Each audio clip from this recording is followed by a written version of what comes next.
A le a tātou tāpua i atu i le atua i le launga, i le suafa o le tamā, le alo ma le anganga pa ia.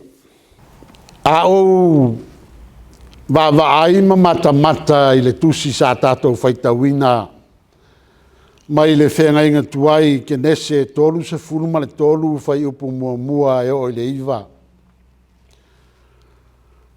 O na o mana tua lea o le afionga le tua, o le whetalainga i ova i a Isaia, whai mai le whamtalanga le Isaia, a wā o manatu e le o tō manatu ia. O wala fo'i e le o tō wala ia. A wā e whapei o na sili o na maua lunga o le langi le lalo langi. E whapei nā o na sili o na maua lunga. O wala i o tō wala. Ma o manatu e sili i o tō manatu. Pea o ai i le mori maua i Isaia ma o tilo. I le nei fo i tae ao i le tusi sa tātou whaitawina. O loo wha upu wha pea i se au tū. O le file mu e tupu mai le loto wha mangalo.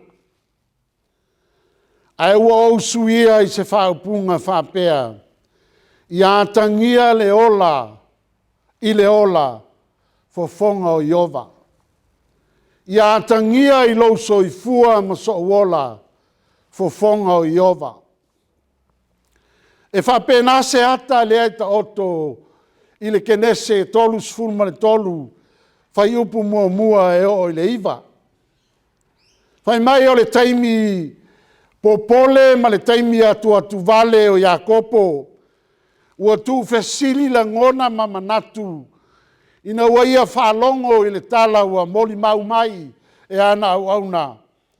O loo sau e whawhita iai a te oe, ma fita e whase lau. E tasi ale la ngona ua tupu ia Iakopo, ua o mai rei unga o ia malona ainga, ai maise o ana au auna. A wā ua si mai se taua, mai lona uso.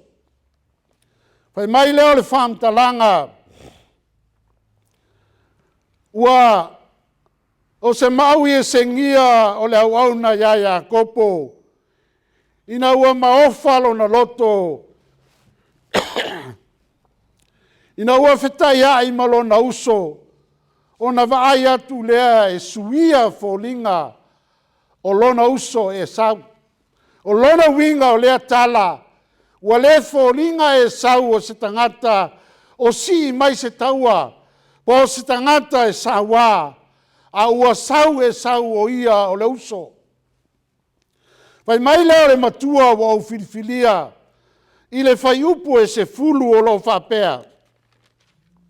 Lona faita wina, o na tali atu leo Iakopo, aua lava, a whai e te alofa mai a te au, ia e talia mai lava lau me alofa, a wao le nei, wa au ilo atu i o fonga, e peise i wa au iloa fonga o le atua. O le mafuanga lea o lo fausia, o se langona ma se au tu e whapea, i atangia i lo tato wola, fonga o le atua. O lona winga o lea whamtalanga, o fofonga ia, o lo ua whatepa ia i le atua, Iakopo, i lona popole ma lona atua tu vale, ma lona tu fesili, ma lona le mautonu.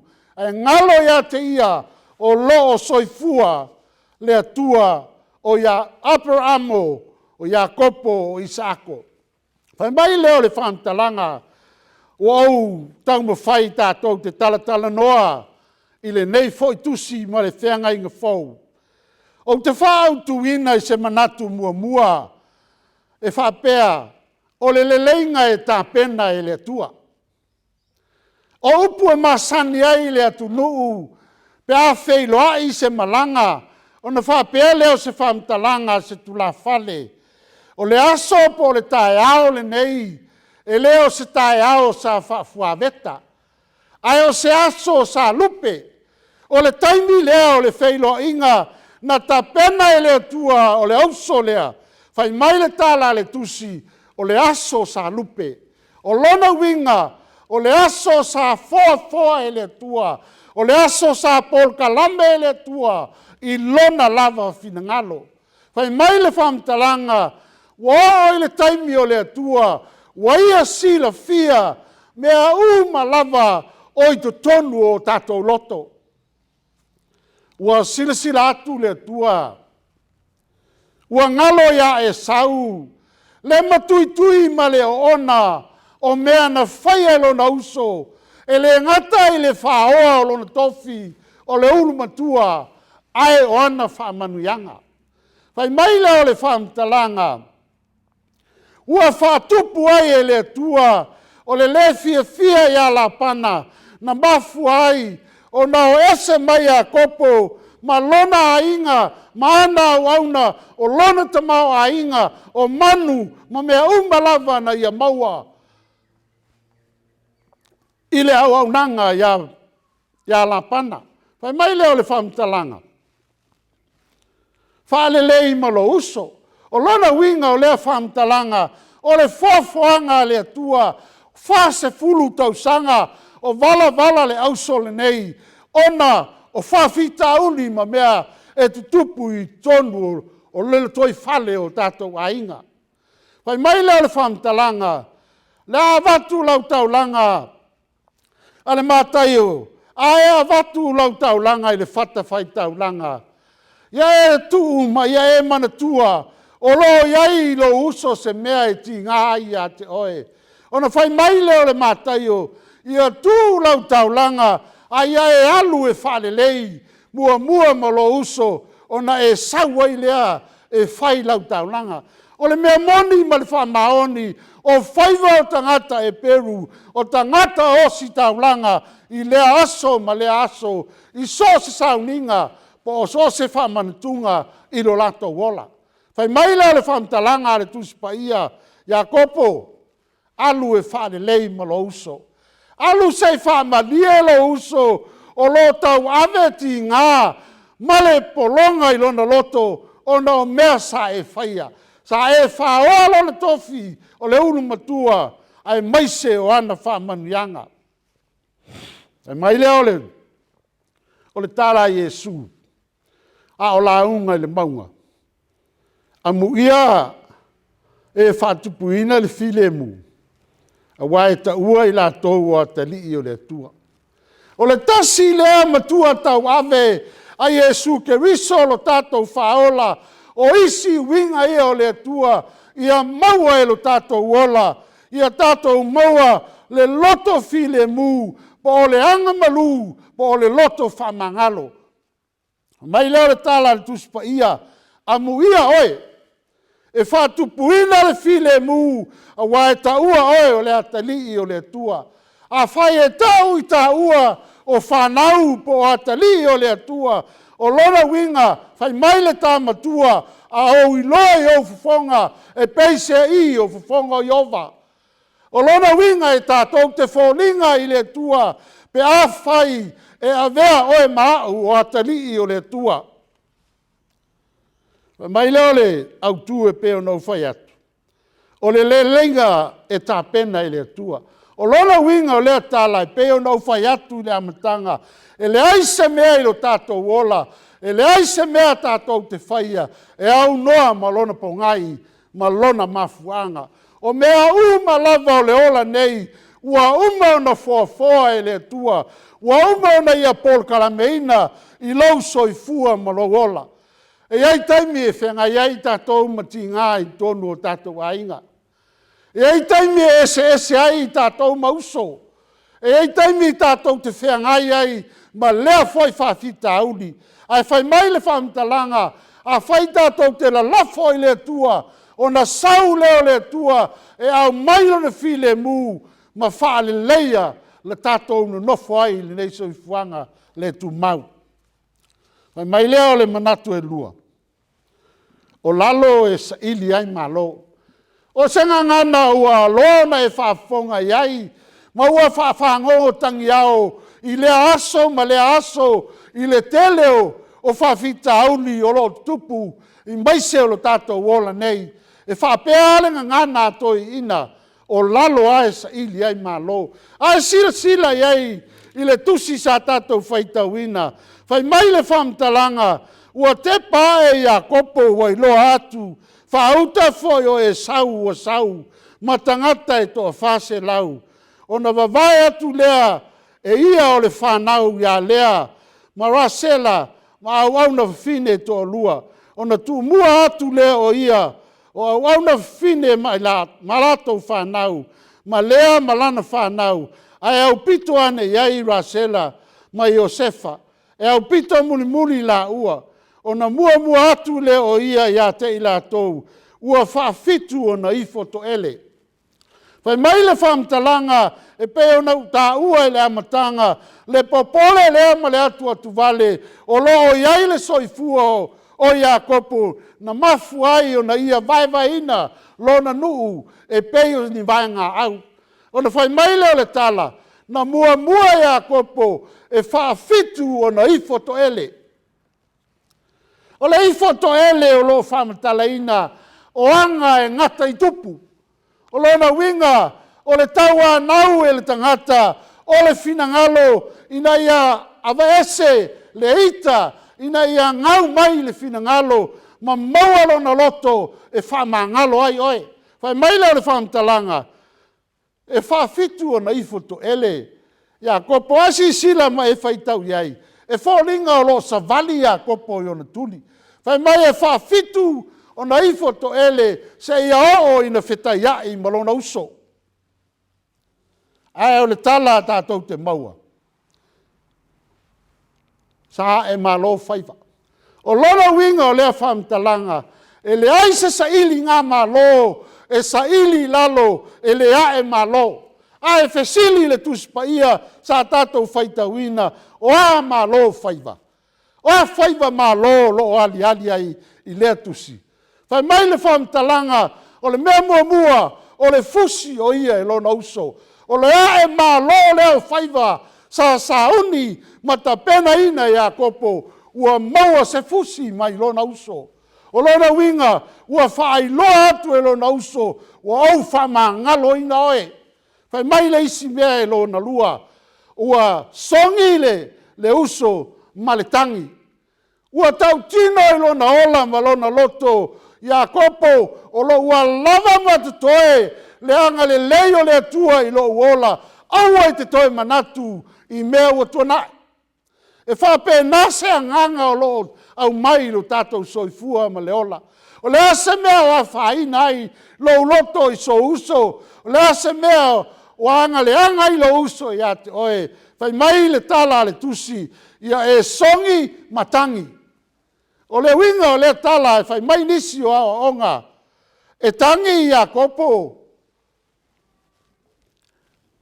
Ona o le fia ua whailoa i molo nauso. Ai tangi e sau whai mai e tangi e sau o lo ua matamuli ua le aiso na tofi. Pe ua le aise mea mai lona a inga e au nai. Ai peitai ane ua whaatupu e le atua i lona soifua ma lona ola le tamau a inga ia te ia tolu. Langona e sau le salamo a wana ia fola e fasioti lona uso. Whai mai le whamtalanga le tuspa ia, a e whai tau i le tala atoa le nei. Ina ua sola ia kopo pe, anga ia kopo e malanga i lona tuangane o lona tina e ngua ia la pana. Ana whai mai leo le tala ua fola e sau lona fasioti ia te ia. O lau tala ma lau whamtalanga, a whaiwa e fola ina se fasioti o lo uso, po se fasioti o se ua ita iai. Whai mai le tala e le oa e malo whaiva. Ai se a e te leo sa ili lalo. O lona winga a e sa ili lalo malo e te langona ina lo salamo i se folanga ua e whaia. Wha, e iloa e lo uso manuia o le atua. A e sila e le tusi sa tātou whaitawina. Whai mai e fia kamera, e tele asini o povi, o mea lava, whai mai le fisili a e sau ia kopo. O a ia mea. Ai whai mai le whamtalanga ia kopo, o mea ua foai mai e le atua ia te au o ou whaamanuianga. Whai mai leo le tala o ou whaamaumauina, ua whaavaai ai e le atua manuia ia e sau. O lona winga le tala, e iloa e lo uso manuia o le atua ia te oe. Pe a whai e te whaamangaloina lo uso. A e whaamangaloina lo uso, po se tasi oita ia te oe, o le mea moni e te vaai whaamanuianga le atua i lo ola. 5. E te manu malo ina le nganga.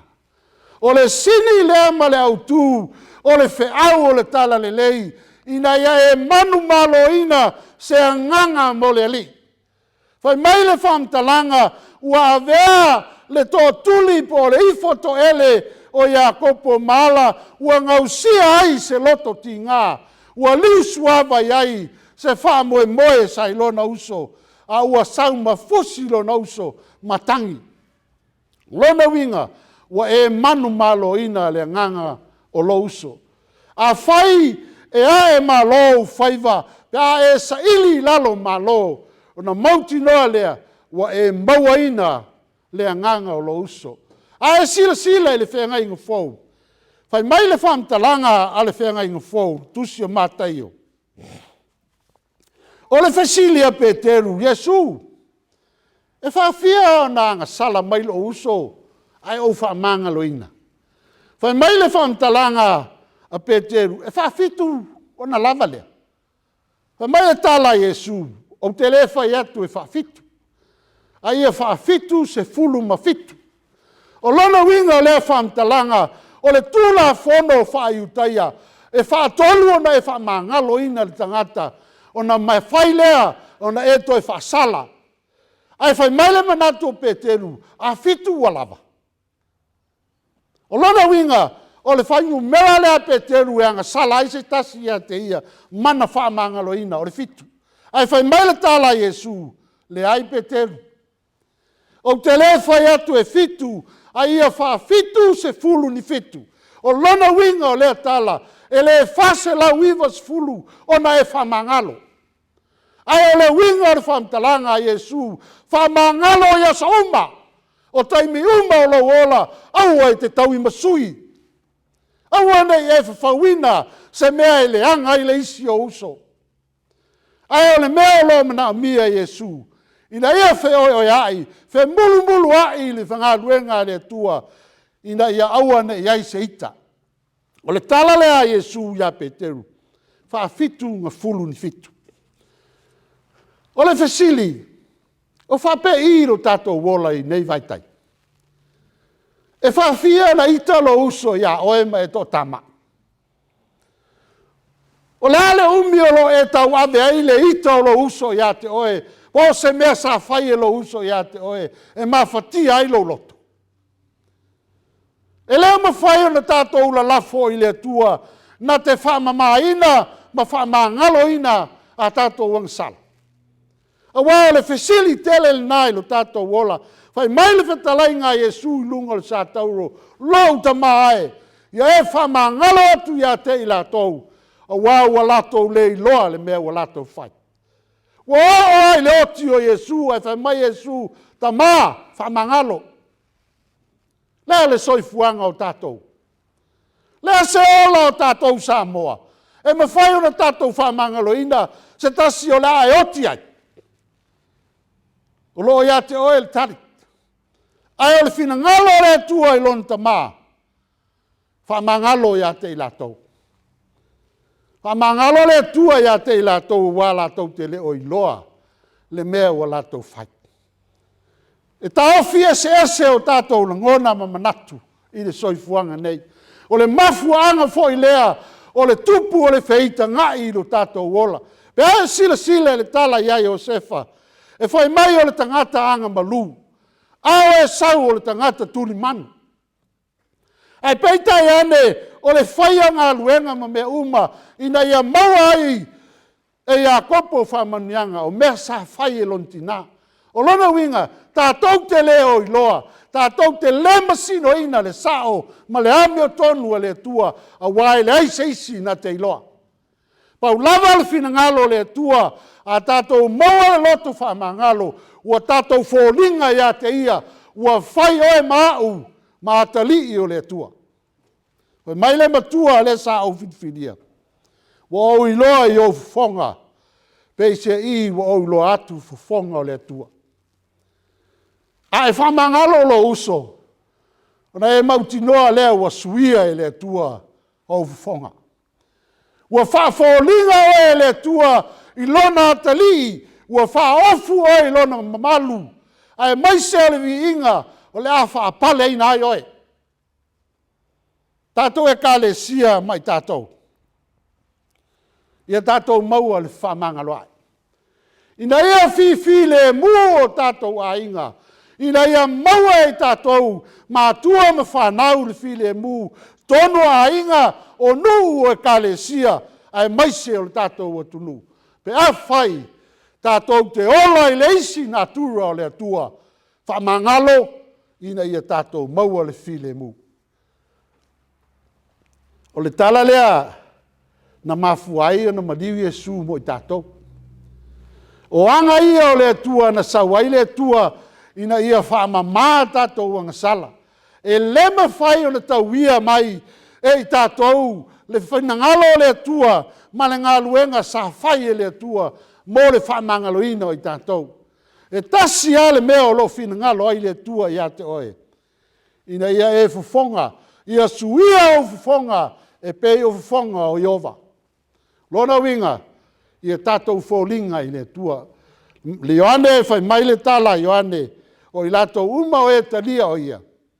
Nā te avatu ia I lea manuia, e ta ua I lato o whanau a le tua. Anga le leile tua I lau whafonga. Te ia whamanuia le tua ia te oe. Ono Yesu. Amen.